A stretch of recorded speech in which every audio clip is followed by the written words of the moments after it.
dahan-dahan tayong hinahabol ni Inang Kalikasan.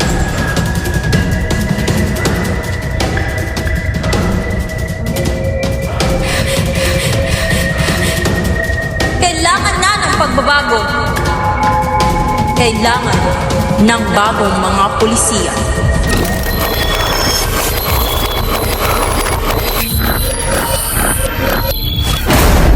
Dagdag ng NASA, tumaas na paunti-unti kada buwan ang temperatura ng mundo. More carbon emissions spells a hotter temperature, and hotter temperature in the ocean brings stronger storms. We have to prepare for the worst. Isinusulong sa Kamara ang panukalang batas na layong bawasan ang carbon emissions sa Pilipinas para makatugon sa hamon ng climate change. Na isa sa mga dahilan ay ang lumalalang carbon emissions.